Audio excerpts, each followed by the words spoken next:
Hi everybody.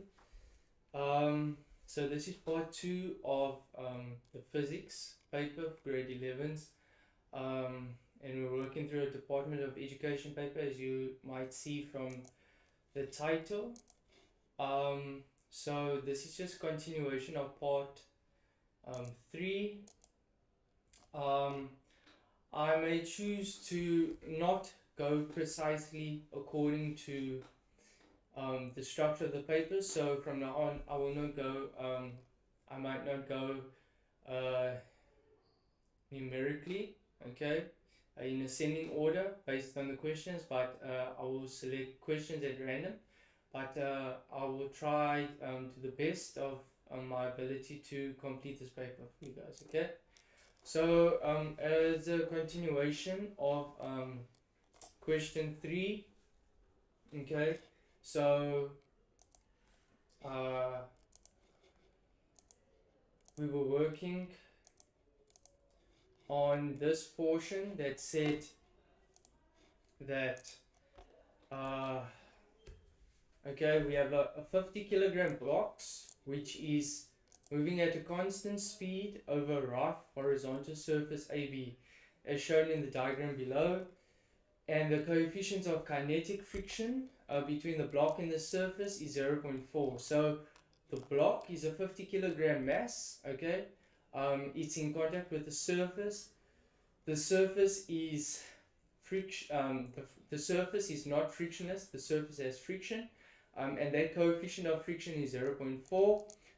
Currently, we're looking at a diagram where the box, which is 50 kilograms, has a force applied to it, where that force is at an angle of 20 degrees, okay, and it is moving along a rough horizontal surface. Now from question 3.3, okay, that was asking us to calculate the magnitude of the force, okay, and we found the force, okay, from the previous video, part 1. We found the force to be equivalent to 182.156 newtons, okay?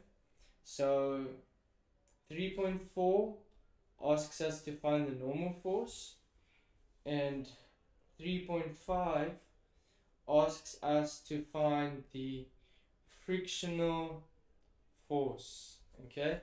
So that is what we'll be calculating now. Alright, so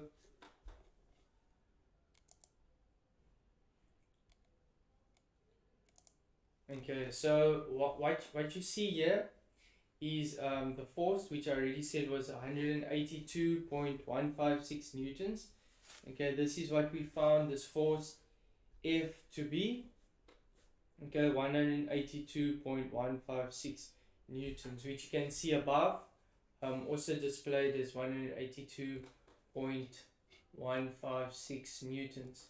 Now, the normal force, so all we have to do is we have to take this force and we have to split it up into its components. We know that we're working with a right angle triangle, okay, that is from the force. So if we consider this to be the force F, okay, through construction, then this is the force occurring in the x direction and the force occurring in the y direction. Okay, these components make up the resultant. So our force F is made up of components Fx occurring in the I direction and Fy occurring in the j direction. Now we want Fx, the force, okay, occurring in the x direction, okay, and so we know that that is just equivalent to F cosine and the angle, which is theta. Okay, similarly we can just say that Fy F sine of theta, and this is coming from the fact that we know from our angles, for right angle triangle, that sine of theta will be equivalent to Fy divided by F, and cosine theta will be equivalent to Fx divided by F. So rearranging for Fx and for Fy, we obtain the components of the force in the x-hat direction, or in the i-hat direction, and in the j-hat direction.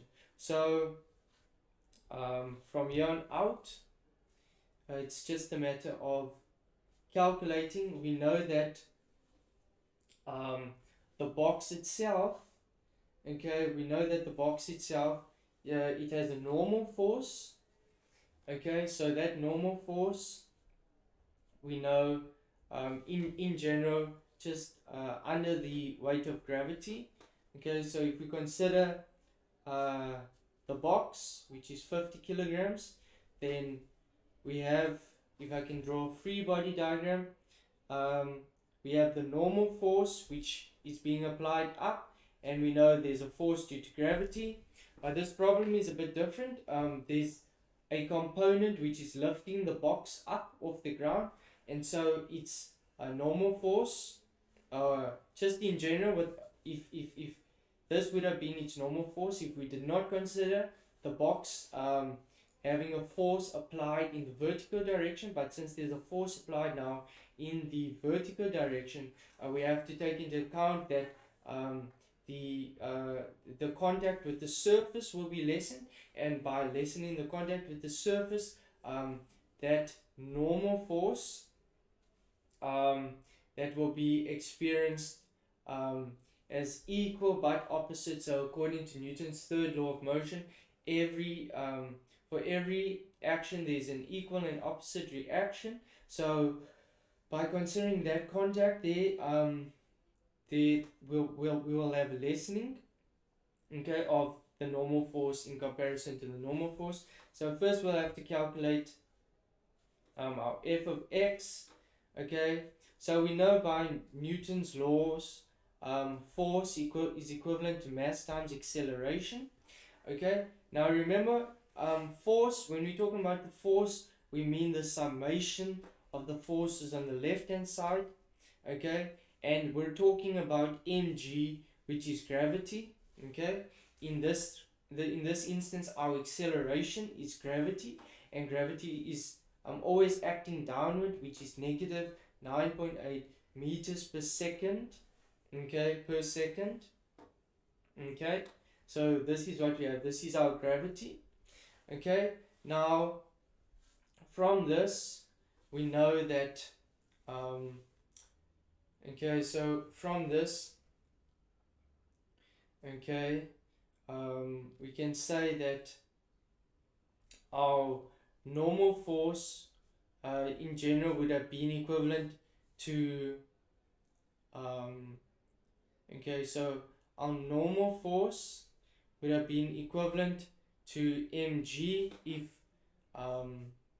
there was no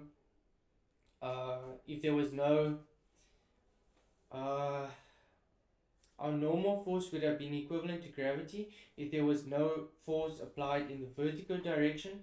But since this is the case, okay, so it's not necessarily true now, okay. So concerning the forces, okay, we can say that there's a force acting downwards, so Fg, and then there would have been the reaction Fn, and on top of that there's the force which is due to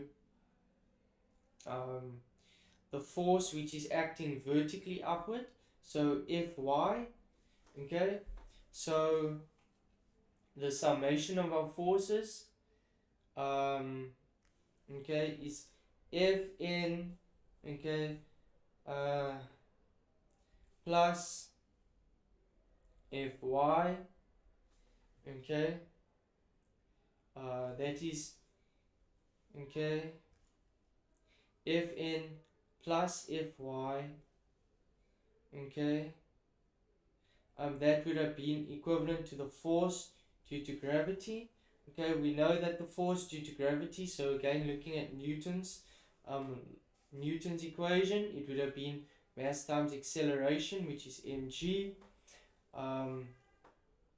So our force normal, okay, plus, okay, so our Fy, we have it right here, which is the force sine of theta, okay, and this is the force that would have been applied at an angle of 20 degrees to the crate.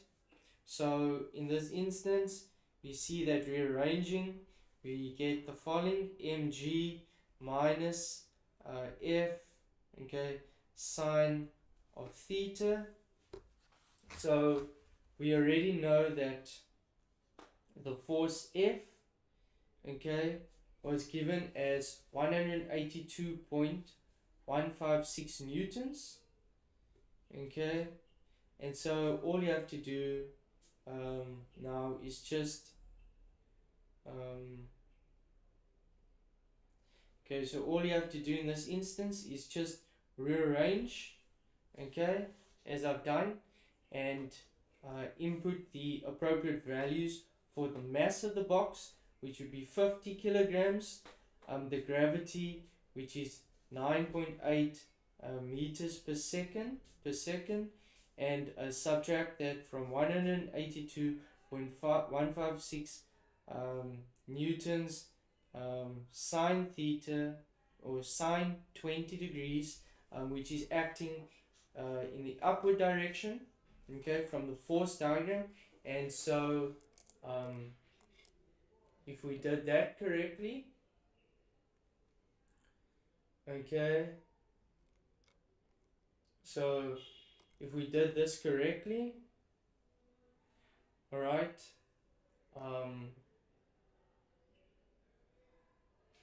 we should get a final answer of 428.07 newtons, okay.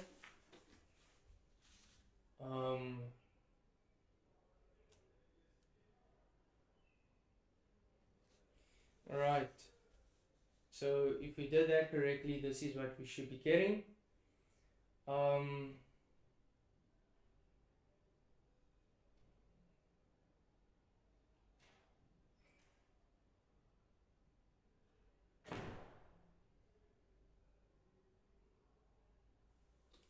Alright, so this is the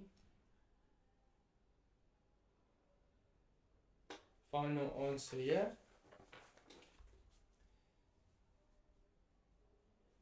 Alright, so moving on to 3.5.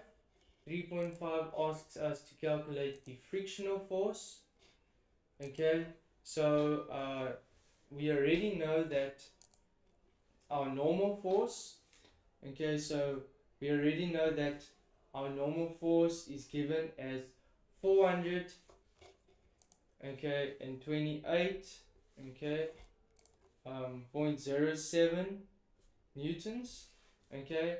And now from here on out, our frictional force, okay, so we have to consider kinetic friction in this instance, since the crate is moving.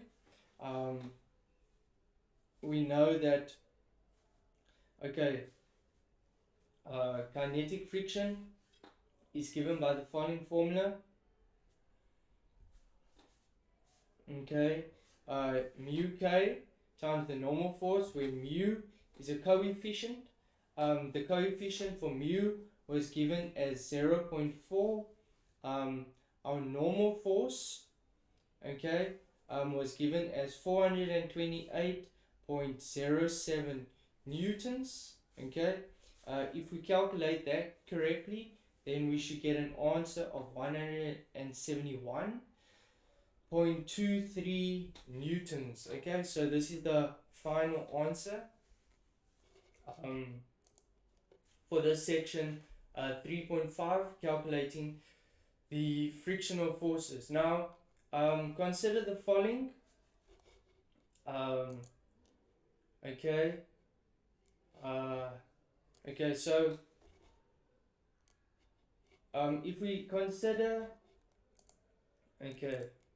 if we consider 3.6, okay. So I haven't displayed it yet, but okay. So 3.6 says that now we have a 50 kilogram. We have the same 50 kilogram crate, okay, but this crate, okay, instead of the force occurring at the front at the angle of 20 degrees, okay, so it's an increasing angle, okay, it's now occurring at 20 degrees, okay, but take note that the direction that the angle is occurring at is downward, okay, at an angle of 20 degrees, okay, and this is how the force is being applied, okay. And now the question asks us, give a reason why give a reason why this block will move slower. And so the concept behind this is very simple. We know that okay, our force, okay, due to friction is mu k times the normal force, okay. At the same time, we'll see that previously, if we consider the a diagram quickly, a force diagram. So now consider that this angle is being applied at an angle of 20 degrees, okay, or free body diagram. So it's being applied at an angle of 20 degrees, which means that there will be components of the force. But take note that previously, so in our previous example in our previous example where the force was being applied at an increasing, okay, angle, okay, which was at 20 degrees, okay, it contributed to the box lifting off the surface, okay. And so you take note of the vector, okay. In this instance, if we consider a Cartesian plane, okay, we'd see that this angle of 20 degrees would lie in the first quadrant, okay. And so we have these components occurring for f of x and f of y. But now in the second diagram, we notice that the components are occurring in quadrant 4 for the Cartesian plane. In this instance, the force occurring in the vertical direction, okay, so the crate is still moving horizontally in the forward direction, okay, from our Cartesian plane. If we had classified the position where the block was located at as being 0, and we used the standard directions for movement, we notice that this is occurring in a positive direction, okay, of motion indicated by the arrow, okay. But now, like I said, it's being applied downward, and this will contribute to f of y, that force being applied downward, and that will contribute to an increase in the normal force. So remember that diagrammatically we can see that if this were the crate, then we would have not only the force due to gravity, okay, acting on the crate, but also we would have a force. We would also have a force, okay.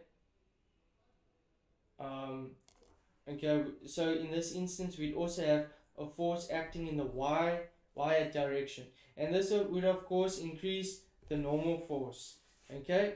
Since if you added up Fy and Fg, the crate is not moving vertically, it's only moving horizontally. So in this instance,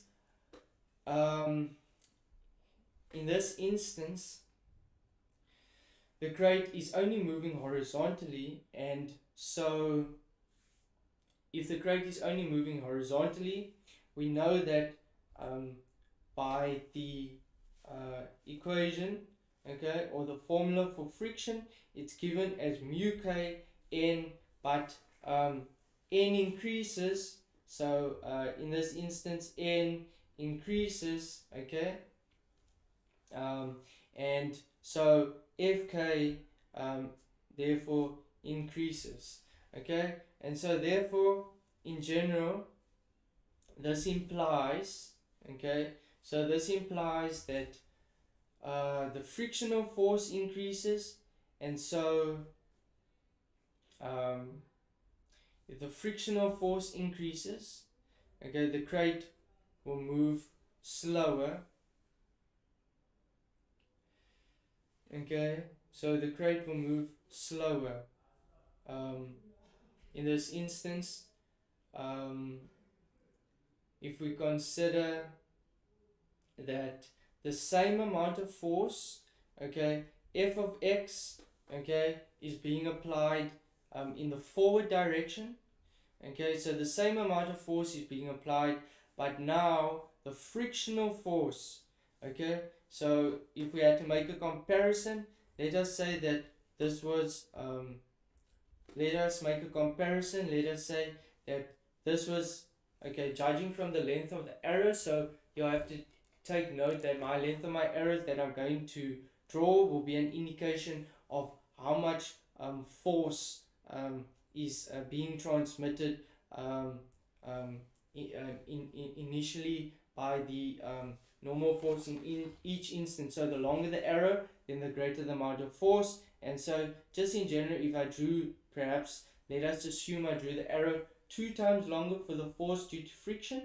kinetic friction in this instance, you would notice that it says that the sum of our forces, okay, is equivalent to mass times acceleration. So this is from Newton's laws, and so we see that the sum of the forces is in actual fact, so for motion in the forward direction, it would imply that the sum of our forces is equivalent to the force occurring in the x-hat direction subtracted from the force occurring due to friction, okay, which is occurring 180 degrees, so 180 degrees to the direction that is being applied for f of x in the positive direction, okay.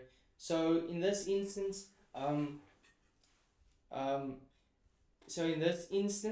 the block would move slower, since ma basically would decrease. So ma, the mass remains constant, so therefore our acceleration decreases, and so that basically is the conceptual understanding of the reason why the block moves slower, okay.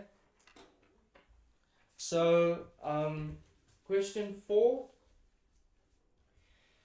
okay, I'll begin on question 4, okay.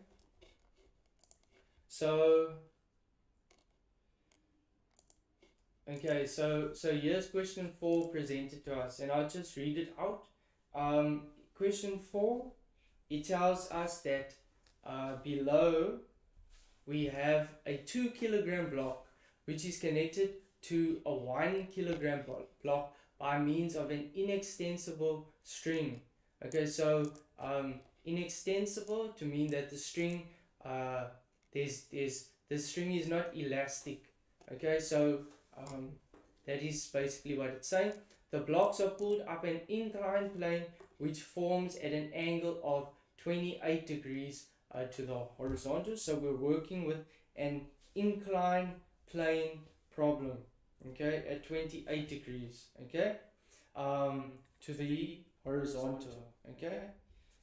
So this is our 2 kilogram mass, and we have a 1 kilogram mass, okay, which is being pulled up the incline by a force of 30 newtons, okay. The sides of the blocks which touch the inclined plane have the same area, okay. So the kinetic frictional force between, so this part is just something important to note, that the amount of surface which touches the the amount of the surface of the block. So it said the sides of the block which touch the inclined plane have the same area. The surface of the block that comes into contact with the inclined plane, the amount of friction, if friction is considered in this problem, the amount of friction is not determined by the amount of surface which comes into contact with or the surface of the block which comes into contact with the inclined plane. Instead, the frictional force in this instance, if we consider the blocks to be moving, would only be dependent on its normal force, which is the force which is perpendicular to the plane. So the kinetic friction between the 1 kg block and the inclined plane is 4 newtons. Okay, so we've been given the kinetic friction, okay, for the 1 kg block, and the kinetic friction between the 2 kg block, okay, and the inclined plane, okay, okay, that is equivalent to 8 newtons, okay. So the first part, 4.1.1, it asks us to draw a labeled free body diagram showing all forces acting on the block. So we need to draw a free body diagram, okay. Second part, 4.1.2, asks us to state Newton's laws, okay, Newton's second law in words, okay. And 4.1.3 asks us to calculate the magnitude of the tension occurring, okay, in the string, okay, connecting the two blocks. Okay, so we'll begin with that. All right.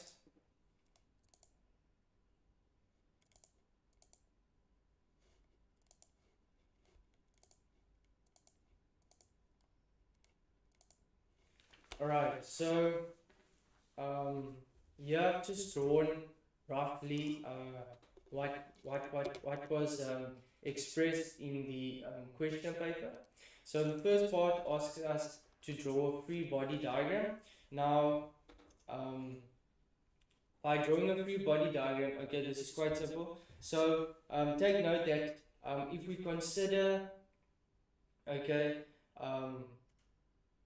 okay, the block is a single system. So if we consider the block, the 2 kg block, and we consider the 1 kg block. So in this case, I'm just drawing it horizontally, okay, not drawn to scale, just to represent that we're talking about a single system. Okay, this is the system I'm going to refer to, and so we can just represent this, okay, perhaps as a single block.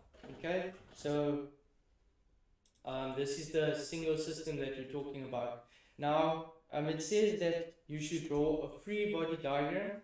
Okay, so in this instance, you have to, okay, so we could start with an inclined plane, okay, and so it's a free body diagram, so we're considering a single point, okay, as you know, the system, okay, the single system that we've considered for the 2 kg and the 1 kg block. Now, the force is occurring, okay, so F is our force that's being applied, okay, and so from there on out, we should know that there's a force due to gravity, okay, so there's a force due to gravity, okay, And yeah, so that's what we know here. And there's also frictional forces, which is acting on the block. Okay, so there's frictional forces which is acting on the block. Okay, so in this instance, we can draw our two frictional forces. Okay, so in this instance, okay, so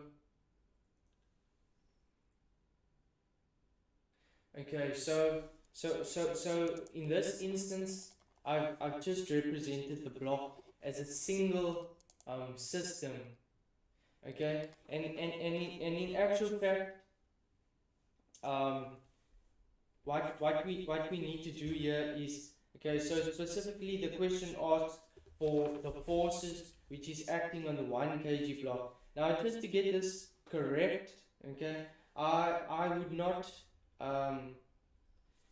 I would not just draw the force due to gravity, so I'm just going to draw it out lightly here. Okay, I will not only consider the force due to gravity, but I will draw in its components. So, okay, so this would be the force, normal force, okay. There would be, okay, a force which is occurring directly upward, okay, which is, okay, so there would be a force occurring directly upward, okay, so it would be accelerating the block, because the question did not say that the block was moving at a constant speed. And there would be a force, okay, so first of all there would be a force due to tension, okay, and then there would be a force which is a frictional force, so force due to friction, okay, and so this is basically the representation, and okay, the force due to gravity, okay, so this would be a correct representation. I suppose an alternative representation which is not incorrect, so an alternative representation for this would also be the force which is being applied to the okay, to the 1 kilogram mass in this instance, okay, the force normal, which is the force which is in contact, okay, the force which is perpendicular to this to the object, and it's the force which the object is in contact with, so that force is equal but opposite in direction, okay, which is a response to the force which is occurring vertically, which is occurring exactly 180 degrees, okay, 180 degrees in a clockwise direction to the okay, to the force due to gravity, to the normal force, and then of course we'd have our tension force, which is due to so our tension force, which is due to the second mass, which is the 2 kilogram mass attached to the 1 kilogram mass, and finally our force due to friction, okay, which in this instance is just resisting the change, or which is resisting the direction of motion in which we're moving our object. Now, so question 2, okay, asks us to state Newton's, okay, second law of motion. Okay, so Newton's second law of motion states that every object, okay, so Newton's second law of motion, okay, states that so it states that for a constant, so when we consider constant frame of reference, or actually no, this is Newton's first law, but Newton's second law says when, okay, when a force is applied to an object of mass m. Okay, so the acceleration is directly proportional to the force and inversely proportional to the mass. Okay, so when a force is applied to an object, okay, or mass, okay, it accelerates the object in the direction of the net force. Okay, so in this instance, an acceleration would occur in the direction of the net force. Okay, 4.1.3, calculate the magnitude of the tension, okay, between the strings, okay, connecting the two blocks. Okay, so so we can consider the system as a single system. So the diagram again, we have a 2 kilogram mass with a string attached and a 1 kilogram mass, okay, and there's a 30 newtons of force, applied force, okay, being applied, where our frictional force, okay, force due to friction of object of the 1 kilogram mass, okay, that is equivalent to 0.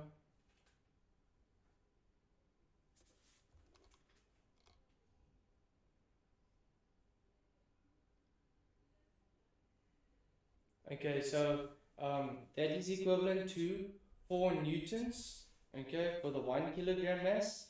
And so for the 2 kilogram mass, we have a force of 8 newtons.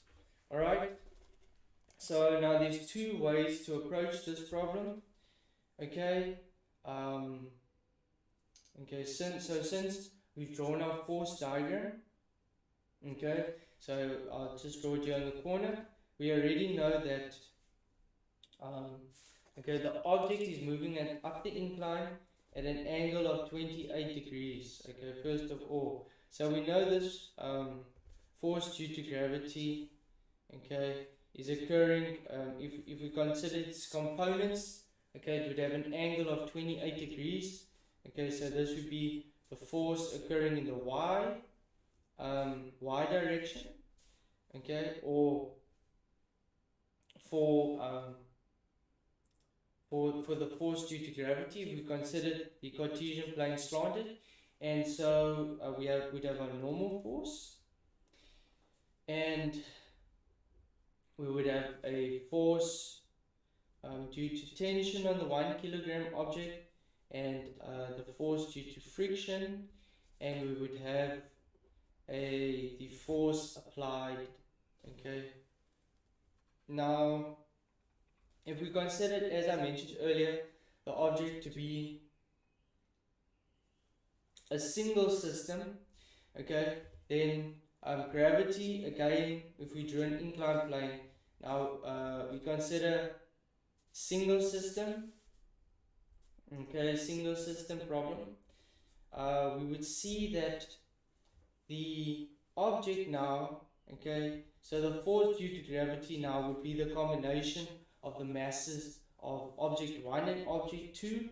We would also have our normal force again, and the force applied now would be, we're just considering both masses. Remember that if we consider the objects occurring as a single system, then we don't consider the tension force, okay, because that is an internal force. Okay, so as you see what I've represented, this is the this is the free body diagram for the object, okay, or a single system. Okay, now we know from Newton's laws.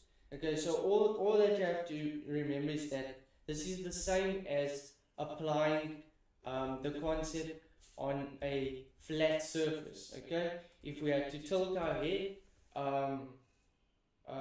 this would be a flat surface in a sense. Okay, and so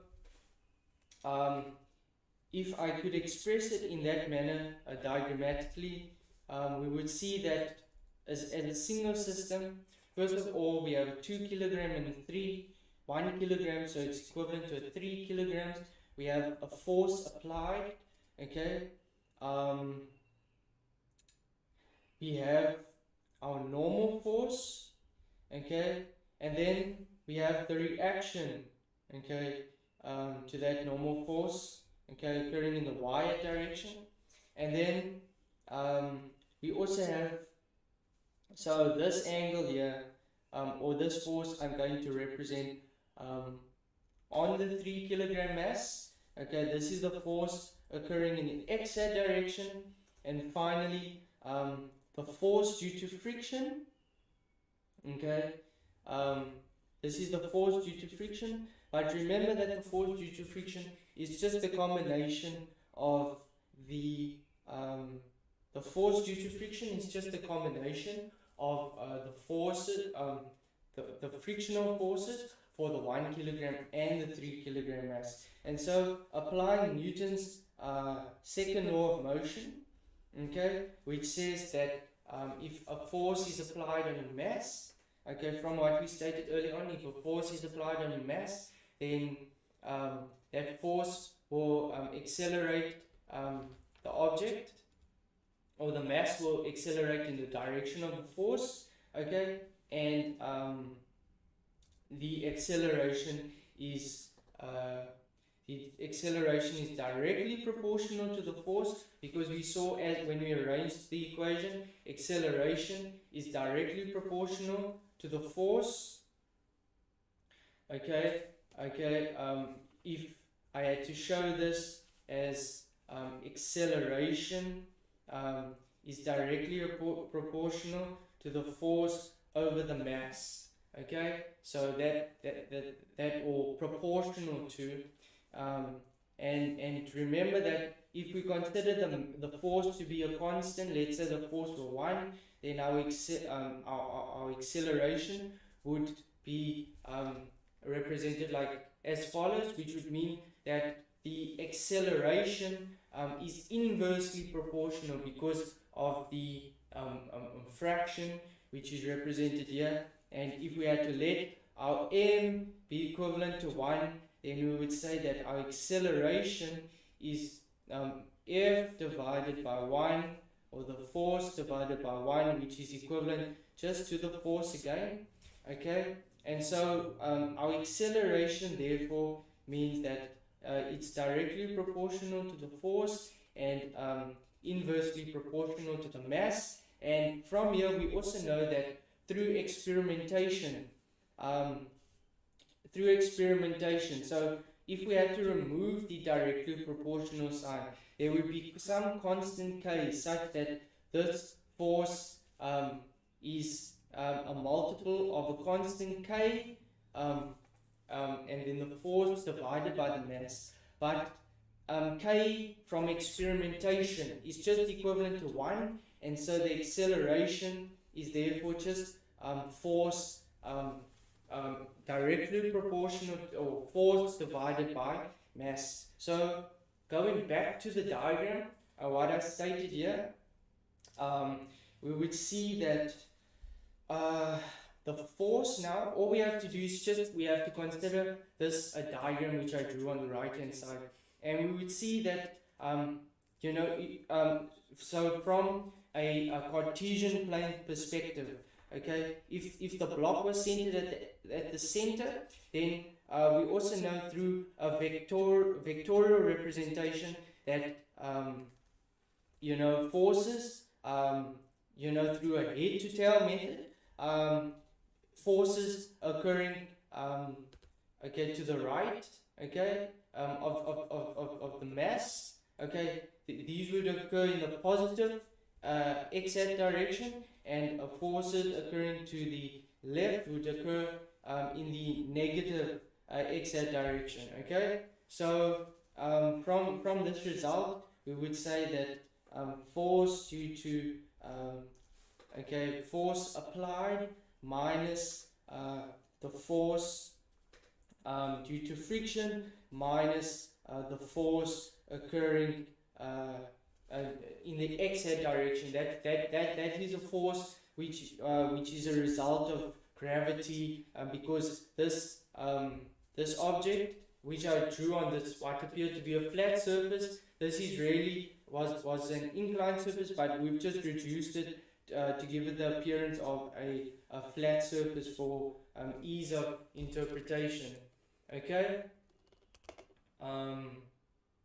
so our goal, our objective in this instance is to calculate the acceleration, and from the acceleration then we'll have to apply a we'll apply the acceleration to we'll apply the acceleration to one of the two bodies that's occurring in the system, since the bodies are attached, the 2 kilogram and the 1 kilogram. So in 4.1.1 we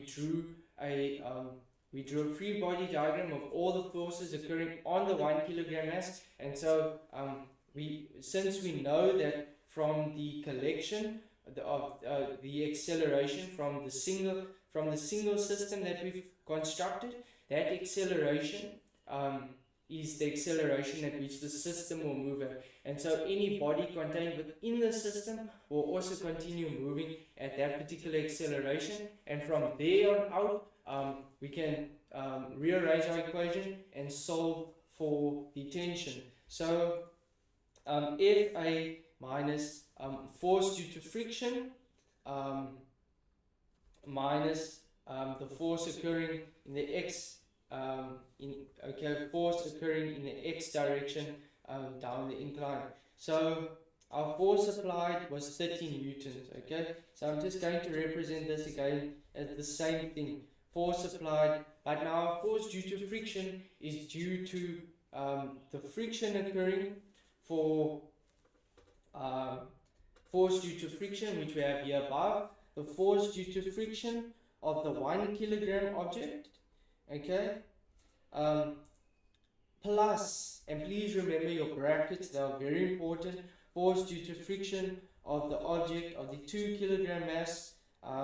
We have to, again, we know that our force occurring in the x direction, that is that is sine. Okay, so remember, opposite over adjacent, so sine 28 degrees, okay, which I'm just going to call theta for now, okay, and multiply by the force, because as earlier, force which is due to gravity.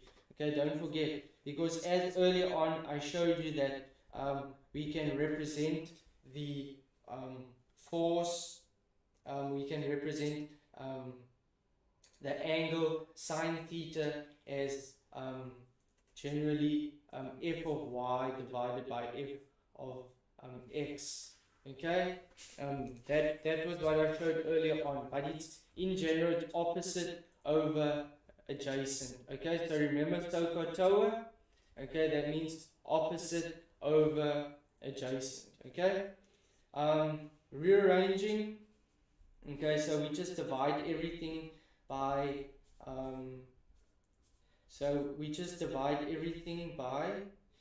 the mass. Okay, so object 2, okay, force due to gravity sine theta divided by the mass, that will give us our acceleration. Okay, and so we know the force applied is 30 newtons. Okay, the force due to friction was 4 newtons and 8 newtons. If I sum this together, I'll get 12 newtons in total. Okay, so 12 newtons, okay, minus the force due to gravity. Okay, so in total the masses are 3 kilograms. So okay, in total the weight is 3 kilograms. We know that Fg I can represent as mass, okay, times acceleration, which is mass times gravity. And so you'll need to recognize that we're talking about mass times gravity because the object is on an incline. This is really what we're referring to, okay, the gravity occurring directly downward. But now we're taking the component, okay, f of x, which is why we say mass times gravity, which is 3 kilograms, okay, times, okay, 9.8.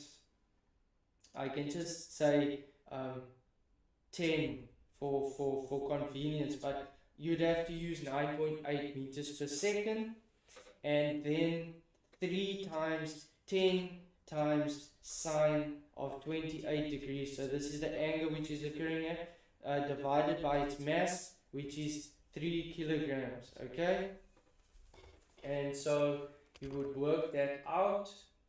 Okay,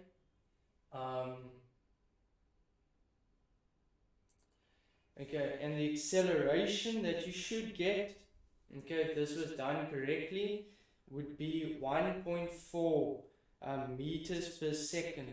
Okay, okay, per second. Okay, that's just basically a rounded up number to 1 decimal place. Okay, now we know that this is our acceleration. Okay, but like I said, this question is not done yet. 4 meters per second but now this question is not done yet. What do we need? We still need to consider okay, so we considered our 1 kilogram mass. We need the tension occurring in the string. The 1 kilogram mass, okay, so let me just draw a normal force diagram. This is the 1 kilogram mass. Okay, it also has a force due to gravity, okay, which is being applied on it. It has components, okay, F occurring in the y direction, I'm going to call that, and F occurring in the x direction. Okay, if you tilt your head and you consider this to be the origin, okay, if you consider this to be the origin, okay, so this would be our center point O or 0, which is the one where the 1 kilogram mass is occurring at. We have a force applied, okay, in the you have a force applied, okay, which is pulling the object up the incline, and then the tension, which is due to the 2 kilogram mass, and on top of that we have the force due to friction. Now again, applying Newton's second law of motion, which states that a force which is applied on a mass, okay, so this is important to remember, force which is applied on a mass, okay, results in okay, a force applied on a mass will accelerate the object, or the object will move in the direction of the mass. The acceleration is directly proportional to the force and inversely proportional to the mass. Now from this, okay, this is for the 1 kilogram mass that we're now considering. Okay, we want the tension. We've already calculated our acceleration, which is given here above. Now our force which is being applied, okay, our force applied, okay, and then there's forces occurring counter to the direction of application. So this is our force due to the tension, or 180 degrees if you wish, and the force due to friction, okay, as well as Okay, let me just rewrite this in a better manner. But the force due to the force applied minus the force due to tension minus the force due to friction and minus the force which is occurring in the x-hat direction, so the force right here. So we would get mass times acceleration. And now you should recognize that we would only have one unknown, which is our tension force. So we can just rearrange this equation for tension.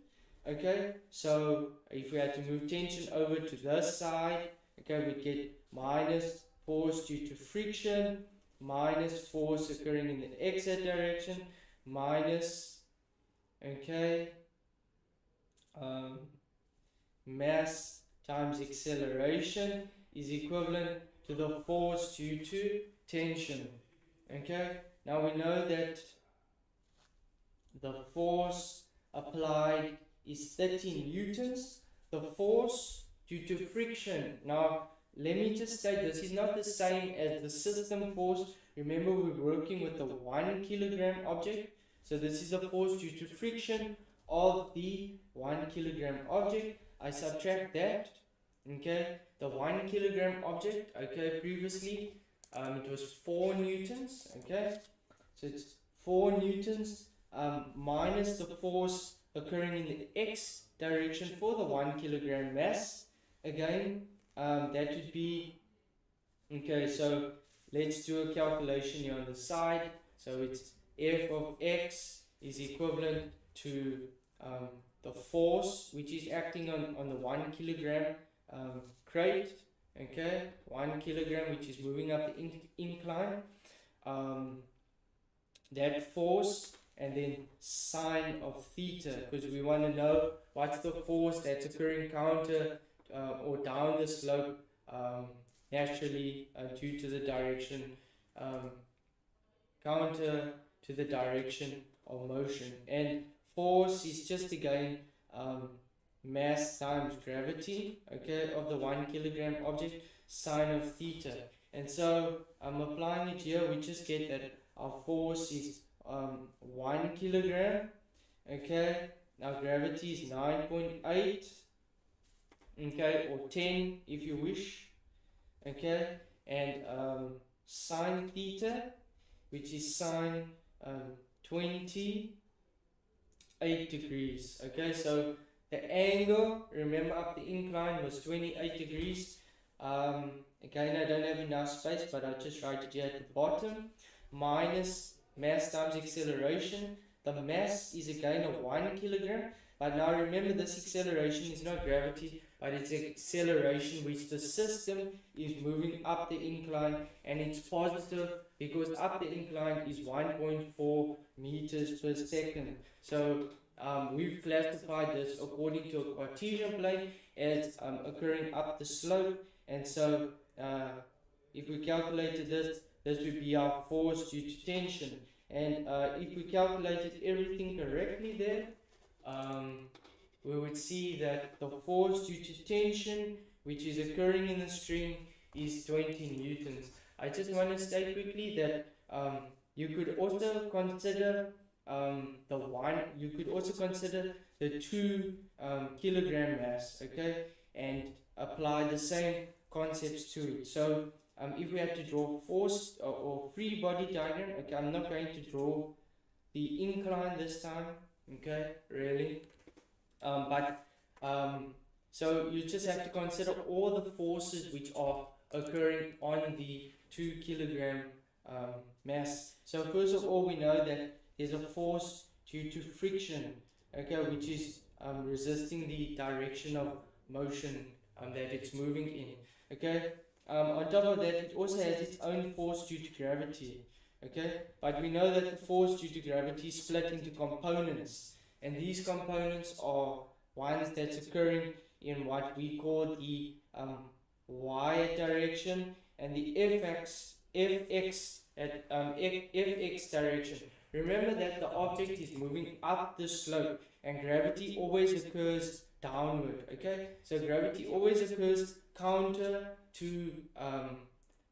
so in this instance, the force would be contributing negatively or to the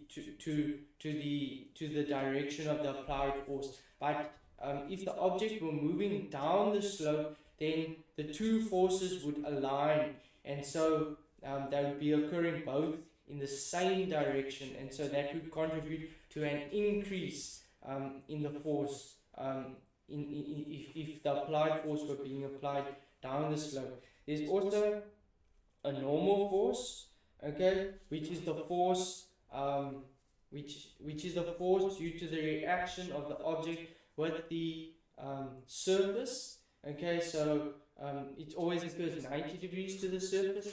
And finally, the only force in this instance that's causing the 2 kilogram mass to move up the slope, where we said that the connection which is occurring between the 1 kilogram mass and the 2 kilogram mass is, as I stated, non-elastic, okay, or inextensible, okay, inextensible. So this is it's quite important, especially for tension, to mean that the tension will remain consistent, okay, in this instance. So this is the force due to tension, which is now contributing to the 2 kilogram mass moving up the surface of the slope. Alright, so that's basically it from my side. I suppose we can just address 4.1.4 quickly. Okay, and so we can just address 4.1.4 and 4.1.5 quickly because they're quick, and then from part 3 on this series, okay, for the Department of Education 2015 paper, we'll be doing 4.2, and that will be focusing on an Atwood machine. Okay, so in this instance, a pulley with basically 2 weights hanging downward only due to the force of gravity. Okay, so there's no surface attached. Okay, so if I can just show you this part quickly, this would be what we consider as the Atwood machine. Now here's 4.1.4. How will the acceleration of the system change? Right, only increase, decrease, or remain the same. How will the acceleration of the system change? If the 2 blocks are interchanged, okay, I never mentioned this, but the 2 blocks are interchanged so that the same 30 Newton force is now acting on the 2 kilogram block. So we've just swapped the blocks around with the 2 kilogram mass being situated in front. So the acceleration of the system, remember what we did now? We said that the system, if we considered the 2 kilogram and the 1 kilogram as a single system, okay, we knew that the acceleration was a particular value, okay, which we said was 1.4 meters per second, okay, per second. Now, this concept applies even if the objects are interchanged, okay. The acceleration for the system remains the same, okay, so that's just conceptually. But now if we consider the tension, okay, in the string connecting the 2 blocks, how will that change? Only increase, decrease, or remain the same? Now remember that when we're considering the tension, okay, the force that was applied, okay, so if I can just represent this for you, the force, so we have let's say we have a 2 kilogram mass and a 1 kilogram mass, okay, so in this instance now you need to remember that the tension will decrease. So tension basically decreases because the 1 kilogram mass, okay, contributes less to the tension or to the force, because remember the 1 kilogram mass, okay, it had its own components, okay, and remember that since the mass is heavier, okay, for the 2 kilogram mass, it will contribute a great amount to the force occurring in what we consider the x-hat direction. So remember from Newton's laws, it says the force is equivalent to mass times acceleration. But that force, okay, now is dependent on mass. Okay, so if we had to make this, we could say force is directly proportional to the mass. Okay, so as the mass increases, okay, then the force increases, which means that if the force increases, the force will also increase in, let's say, the x-hat direction, or the force would decrease in the x-hat direction if we applied a lighter load that is attached to the end of the string. So in this instance, the 1 kilogram mass is lighter, okay, and so the force that it contributes would be less than the original diagram where we had the 2 kilogram mass or load occurring at the lower end of the string, okay, so it occurred at the lower end of the string, and this is the reason why there will be a decrease in the tension of the string, okay, so it will not remain the same. But for question 4.1.4, the acceleration will remain the same. 4.1.5, the tension will decrease. Okay, so that's basically it from my side. So next time 4.2, so that will be part 3. Okay, and hopefully we can get a bit further conceptually with these questions and how to work them out and work a bit faster through them. Alright, so for now guys, from my